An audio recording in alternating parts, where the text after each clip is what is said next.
चलिए दोस्तों, इस क्लास में हम बात करने वाले हैं कैलकुलेटर की, यानी VB.NET में हम बनाने वाले हैं कैलकुलेटर। तो नॉर्मली अगर बात करें कैलकुलेटर की, तो मैं आपको विंडोज़ का कैलकुलेटर ओपन करके दिखाता हूँ। ठीक है, इस प्रकार से ये विंडोज़ का कैलकुलेटर है। इसमें बेसिक फंक्शन आपने देखा होगा, आपने जब फिजिकल कैलकुलेटर चलाया होगा या मोबाइल में आपने देखा होगा, तो आप इस प्रकार से 25 प्लस 5 इस प्रकार करते हैं तो देखिए प्लस आ जाता है। इसका मतलब जोड़ा जाता है, या इसमें माइनस कर दें हम क्या 5, तो देखिए इस प्रकार से 25 आ जाता है।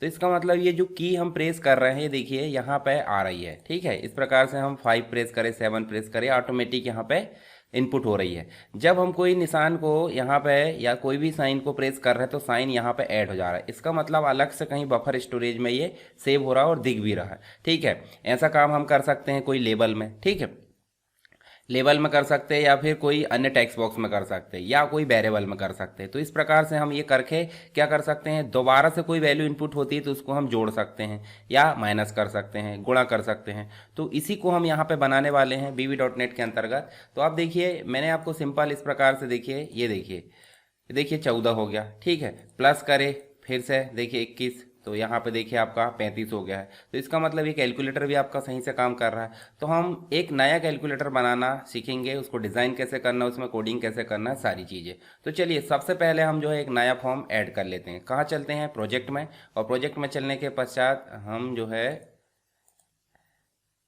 यहाँ देखिए प्रोजेक्ट में चलते हैं, add Windows form. Add Windows form में जाके हम यहाँ पे फॉर्म 3 आ रहा है, उसको नाम दे देते हैं कैलकुलेटर। क्या नाम दे देते हैं, कैलकुलेटर।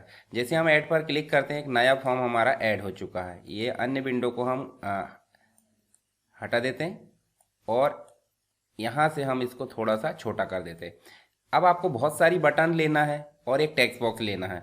तो सबसे पहले तो आप टेक्स्ट बॉक्स ड्रॉ कर लो। ठीक है, और ये ड्रॉ करने से पहले मैं आपको बता दूं, आपको ग्रुप बॉक्स लेना। ग्रुप बॉक्स क्यों लेना है, क्योंकि ग्रुप बॉक्स में सारी फॉर्मेटिंग जो है एक साथ हो जाती है। ठीक है, ग्रुप बॉक्स लेने का फ़ायदा ये होता है। इसका नाम दे दो कैलकुलेटर। क्या दे दो, कैलकुलेटर, कंप्लीट कैलकुलेटर। मैंने आपको टास्क भी दिया था, आई होप आपने कोशिश किया होगा बनाने की। अब जिन्होंने नहीं बनाया या नहीं बना होगा उसके लिए मैं आपको यहाँ पे बता देता हूँ। ये नाम हो गया इसका कैलकुलेटर। इसकी फॉर्मेटिंग कर दो नॉर्मल जो होती है। ठीक है, जैसे मान लो इसका बीजी कलर, हम फॉर्म का बीजी कलर चेंज कर देते हैं। ठीक है, फॉर्म का बीजी कलर हम यहाँ पे बैक कलर चेंज कर देते हैं, कोई भी जो कलर आपको लेना है। नॉर्मली लाइट येलो हम ले लेते हैं। और ये जो ग्रुप बॉक्स है, इसकी फॉन्ट की फॉर्मेटिंग हम कर देते कितनी, जैसे मान लो बोल्ड कर देते, और बोल्ड करके हम 12 कर देते, इस प्रकार से।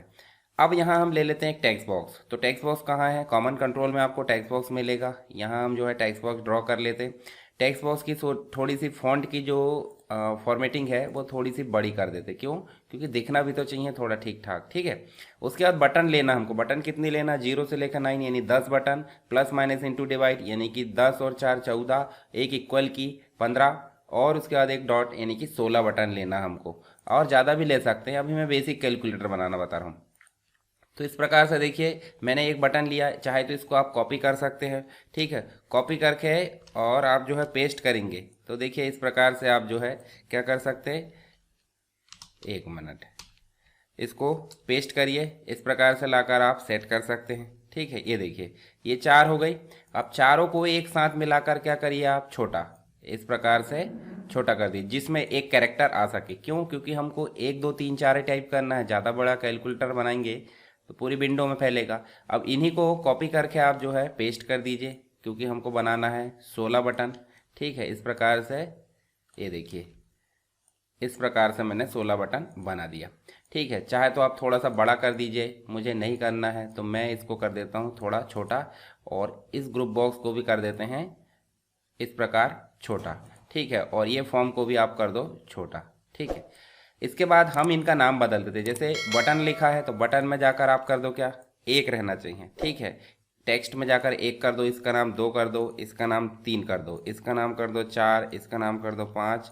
ऐसे ही आप जो है सारी बटन्स का नाम इस प्रकार से चेंज कर सकते हैं। ये देखिए मैंने यहाँ 0 तक कर दिया, इसका नाम कर दिया डॉट, इसका नाम कर दिया इक्वल, इसका नाम कर दो प्लस, इस प्रकार से। ठीक है, इसका नाम कर दो यहाँ पे माइनस, इसका नाम कर दो इनटू, और इसका नाम कर दो डिवाइड। ये हमारी सारी बटन्स का नाम चेंज हो गया।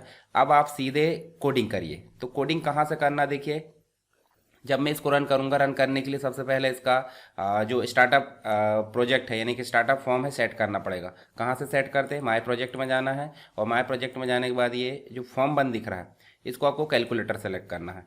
और जब आप इसको रन करोगे तो आपका जो फॉर्म है यानी कि जो कैलकुलेटर है वो रन हो चुका है, पर 1 2 3 हम प्रेस कर रहे हैं तो वो नहीं आ रहा। क्यों नहीं आ रहा, क्योंकि इस बटन पर क्लिक करेंगे तो जो भी नंबर है वो नंबर कहाँ चला जाए, यहाँ पे, पर वो नंबर के साथ साथ पहले का नंबर भी उसमें आते रहे।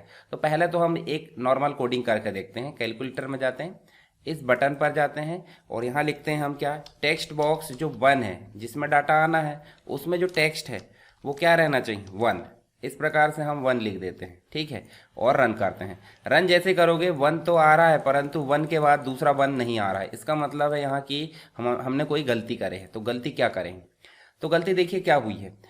जब टेक्स्ट बॉक्स 1 में हम कोई डाटा डाल रहे हैं 1 के द्वारा तो 1 ही 1 आ रहा है। क्यों, क्योंकि पहले की कोई वैल्यू उसमें नहीं आ रही। तो हम चाहते हैं कि जो टेक्स्ट बॉक्स 1 है उसमें टेक्स्ट बॉक्स 1 का जो टेक्स्ट है वो तो रहे साथ में 1 भी आ जाए। देखिए क्या करना है, टेक्स्ट बॉक्स 1 में जो टेक्स्ट है उसमें ऑलरेडी जो है वो तो रहने चाहिए, साथ में एंड मतलब और क्या आना चाहिए, 1।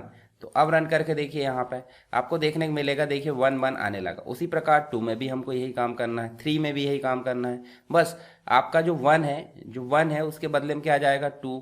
3 वाली बटन में 3 आ जाएगा, 4 वाली बटन में 4 आ जाएगा। तो हम करते क्या है, आप फिर से डिज़ाइनर में चलिए, आप 2 पे डबल क्लिक करिए और 2 पे डबल क्लिक करने के बाद सेम टू सेम यही कोडिंग आएगी। कैसे, टेक्स्ट बॉक्स 1 डॉट टेक्स्ट क्या होना चाहिए, टेक्स्ट बॉक्स 1 डॉट टेक्स्ट तो ऑलरेडी रहे साथ में क्या आ जाए, 2। इसका मतलब हर एक बटन में यही कोडिंग होना है। कोडिंग कैसे, वही 2 में 2 आ गया, 3 में 3 आ गया, तो इसको आप कॉपी कर लीजिए और सब बटन में मैं पेस्ट कर देता हूँ। ठीक है, आप इसको करके देखिए आपको बन जाएगा। 4 में क्या कर देते हैं, 4 कर देते हैं। 5 में देखोगे तो 5 में आपको क्या करना है, 5। उसी प्रकार 6 में भी आपको जाकर क्या करना है, 6। ये देखिए 7 में मैं कर देता हूँ इस प्रकार से 7। ठीक है, बाकी कुछ नहीं करना, सिर्फ अंक बदल जाएगा। इस प्रकार से 8 कर देते, 9 में 9 कर देते और 0 में क्या आ जाएगा, 0 आ जाएगा। ये तो बात हो गई 0 की। और डॉट में चाहे तो आप देखिए यहाँ पे डॉट कर सकते हैं। ठीक है, इस प्रकार से। अब ये डॉट जो है स्ट्रिंग है, तो आपको इसको स्ट्रिंग है, इसका मतलब आपको बाहर नहीं लिखना है, इसको डॉट इस प्रकार से लिखना है। ठीक है, जैसे आप रन करोगे तो रन करोगे, देखिए ये देखिए डॉट आ रहा है, इस प्रकार से डॉट आ जाएगा। चलिए अभी हम बात करते हैं किसकी, इक्वल मतलब plus minus into divide equal की। तो आप सिंपल अगर प्रेस करते हो और आप यहाँ पे रन करते हो तो देखिए यहाँ पे 2 4 जो भी है आ रहा, प्लस बटन हम जैसे प्रेस करें तो ये डाटा कहीं ना कहीं सेव हो जाए, साथ में इन साइन को भी वो सेव करे। तो ये डाटा तो हो गया आपका न्यूमेरिक। ठीक है, मतलब आपको एक वेरिएबल लेना पड़ेगा जिसका टाइप होगा इंटीजर, और ये इसके लिए भी एक वेरिएबल लेना पड़ेगा जिसका टाइप होगा स्ट्रिंग, क्योंकि ये स्पेशल सिंबल है। स्पेशल सिंबल किस में आते हैं, स्ट्रिंग में आते हैं। तो हम सीधे बंद कर देते हैं। अच्छा मुझे बताइए, जो वेरिएबल है वो एक ही जगह काम आएगा या अन्य जगह भी काम आएगा? तो देखिए वेरिएबल 2 प्रकार के होते हैं। तो चलिए मैं आपको फॉर्म में लेकर चलता हूँ। जब आप यहाँ पे चलते हो, सबसे ऊपर देखिए आपको पब्लिक लिखा आ रहा और एक लिखा आ रहा प्राइवेट। तो एक प्राइवेट जो होता है इसके अंदर जो भी वेरिएबल लिया जाएगा डिम करके वो इसी एरिया में यूज होगा, इसका मतलब ये प्राइवेट एरिया है इतना। ठीक है, और अगर हम पब्लिक में ले लेते हैं यानी कि यहाँ पे, तो आपका जो वेरिएबल है हर एक प्रोसीजर में यूज होगा, बटन 1 में भी होगा, बटन 2 में भी, बटन 3 में भी। तो आप जब भी ज़्यादातर उपयोग होता है यानी कि जब वेरिएबल पूरे फॉर्म में कहीं भी उपयोग हो सकता है तो आपको डिफाइन करना है पब्लिक सेक्शन के अंदर। और जब भी वेरिएबल किसी एक ही प्रोसीजर में यूज होगा, कोई बटन हो सकती है, कोई फंक्शन हो सकता है, तो उसे हम लेंगे उसी के अंदर। तो उसे देखिए, जब हम किसी प्राइवेट एरिया में कोई वेरिएबल लेते हैं तो उसे बोलते हैं लोकल वेरिएबल, और जब हम पब्लिक एरिया में लेते हैं तो उसे बोलते हैं ग्लोबल वेरिएबल। इसे ही हम देखिए एक प्रकार से जो वेरिएबल है वेरिएबल का प्रकार बोल सकते हैं। ठीक है, या स्कोप ऑफ वेरिएबल बोल सकते हैं कि कितना स्कोप हो सकता है, प्राइवेट में हो सकता है या पब्लिक में। ठीक है, तो हम पब्लिक में 2 वेरिएबल ले लेते हैं। ठीक है, एक तो ले लेते हैं इंटीजर टाइप का और एक ले लेते हैं कौन सा जो है स्ट्रिंग टाइप का। तो डिम करके हम ले लेते हैं वैल्यू 1 एज इंटीजर। क्या ले लेते हैं, डिम करके वैल्यू 1 एज इंटीजर, और एक ले लेते हैं डिम करके, देखो हमको plus minus into divide input कराना है, तो हमको साइन नाम से ले लेना है और ये कैसा रहेगा, स्ट्रिंग। चलिए, ये दो वेरिएबल हो गए। ये दो वेरिएबल आपके किसी भी बटन में कहीं पे भी यूज़ हो सकते हैं। क्यों? क्योंकि इन बटन मतलब इन जो वेरिएबल है इनका प्रकार है पब्लिक टाइप का। तो हम सीधे चलते हैं प्लस में। जैसे ही प्लस में हम क्लिक करें तो जो वैल्यू 1 लिए हमने, वैल्यू 1 में किसकी वैल्यू चली जाए, टेक्स्ट बॉक्स 1 की जो वैल्यू है वो कहाँ चली जाए, वैल्यू 1 में चली जाए। उसके बाद एक साइन भी जाना चाहिए, तो हमने प्लस बटन का उपयोग करें हैं। तो यहाँ पे साइन नाम का जो वेरिएबल है उसमें क्या चला जाए, और साइन स्ट्रिंग है तो आपको प्लस यहाँ भेज देना है। ठीक है। अच्छा, जब भी ये चले जाए तो टेक्स्ट बॉक्स खाली हो जाए तो आपको क्या करना है, टेक्स्ट बॉक्स डॉट, इसकी एक मेथड होती है। देखिए, प्रॉपर्टी तो ये टेक्स्ट होती है, एक मेथड भी होती है जिसे हम क्लियर बोलते हैं। मेथड मतलब प्री डिफाइन, जिसमें जो टास्क है वो डिफाइन होता है, यानी फंक्शन का ही दूसरा रूप मेथड कहलाती है, छोटा सा मॉड्यूल। ठीक है। तो अब देखिए क्या हो रहा है, वैल्यू 1 में जो है टेक्स्ट बॉक्स 1 की वैल्यू चली गई। इसका मतलब टेक्स्ट बॉक्स 1 की वैल्यू का अब कोई मतलब नहीं है, क्योंकि वो वैल्यू 1 में चली गई। साइन चला गया, जो हमने प्लस में प्रेस करे तो प्लस जो है आपका साइन में चला गया, अब उसका भी कोई मतलब नहीं, और टेक्स्ट बॉक्स खाली हो गया। रन करके देखो इतना काम करता है कि नहीं। जैसे मान लो मैंने 25 करा प्लस, तो देखिए प्लस जैसे प्रेस करा तो यहाँ वैल्यू खाली हो गई, इसका मतलब कहीं ना कहीं गई होगी। ठीक है, वैल्यू कहीं ना कहीं गई होगी, कहाँ गई है, वैल्यू 1 में गई है, और प्लस भी कहीं ना कहीं गया है, इसका मतलब साइन में गया है। जब दोबारा से वैल्यू टाइप करेंगे तो क्या करेंगे, इक्वल, इसका मतलब बाकी की कोडिंग कहाँ करना है, हमको इक्वल में करना है। और इक्वल में करने के बाद भी जो 25 है, 25 को कहीं ना कहीं स्टोर कराना है, तो उसके लिए भी हमको एक वेरिएबल की ज़रूरत पड़ेगी। तो जब वेरिएबल की ज़रूरत पड़ेगी तो ऊपर हमने जो वैल्यू 1 ली है उसी के बाद एक और वेरिएबल ले लेते हैं वैल्यू 2, यानी कि ये भी कैसा रहेगा, इंटीजर टाइप का रहेगा। इसका मतलब वैल्यू 1 में पहली बार में वैल्यू जाएगी और वैल्यू 2 में दूसरी बार में, और जब कैलकुलेट होगा तो दोनों को हम आपस में प्लस करा सकते हैं, इनटू माइनस, जो भी हम सब सारी चीज़ें इसके अंतर्गत करा सकते हैं। और साइन में हर बार क्या हो जाएगा, एक साइन स्टोर होगा, तो वो बटन के हिसाब से होगा। अभी हमने प्लस में काम करे, दूसरी बार में हम किस में काम कर लेंगे, माइनस में। तो वैल्यू 1 में फिर से क्या भेज दो, टेक्स्ट बॉक्स 1 की वैल्यू, टेक्स्ट बॉक्स 1 की वैल्यू चलेगी वैल्यू 1 में, और साइन में इस बार जाएगा माइनस। क्या जाएगा, माइनस। क्यों? क्योंकि उसके पहले हमने प्लस पर क्लिक करे थे तो प्लस गया, अभी हमने माइनस पर क्लिक करे तो माइनस जा रहा है। ठीक है। और टेक्स्ट बॉक्स 1 पहले की तरह ही यहाँ पे खाली हो जाएगा, यानी कि क्लियर हो जाएगा, इस प्रकार से क्लियर। तो ये तो बात हो गई माइनस की। अब बात करते हैं हम इनटू की। तो इनटू में भी क्या हो जाएगा, इनटू में भी वही सिस्टम। तो हम इसको टाइम वेस्ट ना करते, इसको कॉपी कर लेते। सिर्फ चेंजेस क्या हो रहा, माइनस की जगह हो जाएगा इनटू। ठीक है, मतलब एस्ट्रिक का निशान। फिर डिवाइड में भी क्या हो जाएगा, सिर्फ आपका डिवाइड का निशान आ जाएगा। अब हम काम करते हैं सीधे कहाँ पे, इक्वल में। तो इक्वल में जैसे ही क्लिक करें तो जो दूसरी बार की टेक्स्ट बॉक्स 1 की वैल्यू हो कहाँ चली जाए, दूसरे वेरिएबल में। यानी कि पहली बार में हमने, देखिए पहली बार में वैल्यू 1 में पहुंचा दिए तो एक इसमें वैल्यू आ गई। दूसरी बार की जो टेक्स्ट बॉक्स की वैल्यू कहाँ चली जाए, दूसरे वेरिएबल में। तो दूसरे वेरिएबल में जो वैल्यू जाएगी वो कहाँ जाएगी, इक्वल वाले साइन की बटन पर। यानी कि कहाँ कोडिंग कर रहा है, फिर से देखो, डबल क्लिक करें इक्वल में, ये देखिए बटन 14 का क्या आ गया है, एक प्रोसीजर आ गया है, मतलब एक क्राइटेरिया आ गया है। तो इसमें वैल्यू 2 में भेज देते हैं हम टेक्स्ट बॉक्स 2 की, टेक्स्ट बॉक्स 1 की ही वैल्यू। टेक्स्ट बॉक्स 1 की वैल्यू कहाँ चली गई, वैल्यू 2 में। अब टेक्स्ट बॉक्स 1 को हम सीधे क्या कर सकते हैं, खाली कर सकते हैं। ठीक है, पर खाली नहीं भी करे तो कोई दिक्कत नहीं, डायरेक्टली वो जो है काम कर लेगा। ठीक है। चलिए, यहाँ पे जो है टेक्स्ट बॉक्स 1 को चाहे तो खाली कर दीजिए, नहीं कर रहा तब चलिए इफ़ लगाते हैं। अब हम यहाँ पे लगाएंगे इफ़, और मैंने आपको इफ़ कंडीशन सारी चीज़ें बता दी है। इफ़ का मतलब होता है कंडीशन, और एल्स इफ़ का मतलब होता है मल्टीपल कंडीशन। तो पहले इफ़ लगाओ, और इफ़ लगा के हम चेक कर लेते हैं साइन। साइन में अगर प्लस है, साइन बराबर क्या है, प्लस है, तो क्या हो जाना चाहिए, यहाँ पे जो टेक्स्ट बॉक्स 1 है, टेक्स्ट बॉक्स 1 डॉट टेक्स्ट क्या हो जाना चाहिए, जो वैल्यू 1 में वैल्यू है और वैल्यू 2 में जो वैल्यू है वो आपस में हो जाए प्लस। क्या हो जाए, प्लस। यानी कि साइन में अगर क्या है, प्लस, तो टेक्स्ट बॉक्स 1 डॉट टेक्स्ट क्या हो जाए, दोनों जो वेरिएबल है उसकी वैल्यू हो जाए प्लस। पर हमेशा प्लस होगा क्या, नहीं। तो हमको यहाँ पर लगाना पड़ेगा एल्स इफ। क्या लगाना पड़ेगा, एल्स इफ। और यहाँ साइन इक्वल माइनस हो सकता है, तो जब माइनस होगा तो ये जो वैल्यू है वो आपस में क्या हो जाएगी, माइनस। यानी कि यहाँ पे क्या करना है, आपको माइनस करना है। ठीक है, यहाँ पे क्या कर दो, माइनस। और यही चीज़ आपकी कब तक चलेगी, जब इनटू भी रहेगा। ठीक है, इस प्रकार से देखिए यहाँ पे माइनस की जगह क्या हो जाएगा, इनटू, और यहाँ पे भी क्या हो जाएगा, इनटू।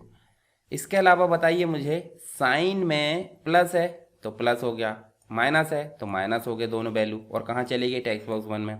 अगर इंटू है तो भी क्या हो गई, इंटू होकर टेक्स्ट बॉक्स 1 में चली गई। अब आपके पास सिर्फ 4 कंडीशन है, तो आपको एक और एल्स लगाने की जरूरत नहीं, सिर्फ आप एल्स लगा सकते हैं, और एल्स लगा के ये जो वैल्यू है वो क्या हो जाए, डिवाइड हो जाए, आपस में क्या हो जाए, डिवाइड हो जाए। तो चलिए ये काम हो गया हमारा इक्वल का। हम सीधे इसको रन करा कर देखते हैं। जब आप रन कराओगे 25 प्लस 25 इस प्रकार से करोगे, देखिए यहाँ 30 आ गया। इसका मतलब है कि आप फिर से देखिए, जब मैं, अच्छा इसमें आप डॉट का बटन ना लेकर एक क्लियर का बटन, ये डॉट का बटन हम हटा देते हैं। अभी हम डॉट की जगह क्या ले लेते हैं, सी। सी मतलब क्लियर, और क्लियर में हम लिख देते हैं कोडिंग। यहाँ पे कोडिंग लिख देते हैं टेक्स्ट बॉक्स 1 डॉट क्लियर, क्या लिख देते हैं। और फोकस भी किस पे कर देते हैं, ये देखिए एक और मेथड होती है टेक्स्ट बॉक्स 1 की। आप धीरे धीरे जो है आगे मैं सारी मेथड को कवर कर दूंगा एक साथ। अभी हम जो है जो भी सामने आ रहे वो हम कर ले रहे हैं। टेक्स्ट बॉक्स 1 का एक मेथड होता है फोकस, जो कर्सर वहीं ला देता है टेक्स्ट बॉक्स 1 में।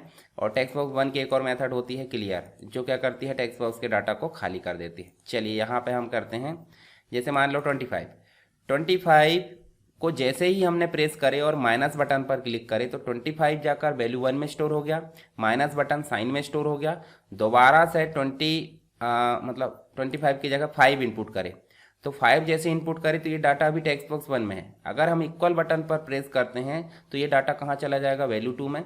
और इक्वल बटन ये चेक करेगा कि इन चारों में से क्या इनपुट किया गया है। अगर माइनस इनपुट किया गया दोनों को माइनस कर देगा, अगर प्लस इनपुट किया गया है तो वो दोनों को प्लस कर देगा, अगर इंटू है तो इंटू करेगा, और डिवाइड है तो डिवाइड करेगा। ऐसे ही वो देगा 25। अब इसके डाटा को क्लियर करना है तो ऐसे क्लियर कर सकते हैं। ठीक है, समझ गए। तो ये हो गया हमारा कैलकुलेटर। तो कैलकुलेटर जितनी भी बटन हमने काम किए हैं उनमें सब में कोडिंग करे हैं कि जो भी बटन प्रेस की जाती है उसका डाटा आ जाए टेक्स्ट बॉक्स 1 में और ऐड होकर आए, यानी टेक्स्ट बॉक्स 1 का जो डाटा है उसके साथ में नई बटन जो भी हम प्रेस कर रहे हैं वो भी आए। साथ ही कोई बटन को प्रेस करे तो वो डाटा उठकर कहीं दूसरे वेरिएबल में चला जाए। और वेरिएबल हमने लिए हैं पब्लिक टाइप के। कैसे लिए हैं, पब्लिक टाइप के। 2 इंटीजर लिए हैं क्योंकि 2 बार कराना है, क्योंकि वैल्यू 2 होती है जब भी कैलकुलेशन होता है। तो वैल्यू 1 और वैल्यू 2 इंटीजर ले लिए, साथ में भी ले सकते हैं। फिर देखिए यहाँ पे आपको साइन लिए, sign plus minus into divide के लिए लिए हैं। ठीक है, तो ये हमारा हो गया बेसिक कैलकुलेटर। आप इसे और एडवांस में, जब लॉजिक हमारे क्लियर हो जाएंगे तो और एडवांस कैलकुलेटर भी आप बना सकते हैं। आई होप ये कैलकुलेटर आपको समझ में आया होगा। फिर भी कोई डाउट है तो आप मुझे कमेंट बॉक्स में बता सकते हैं। और वीडियो अगर पसंद आया है, ठीक है, आपको समझ में आ गया है, तो वीडियो को लाइक करना ना भूलें और अपने दोस्तों के साथ शेयर करना ना भूलें।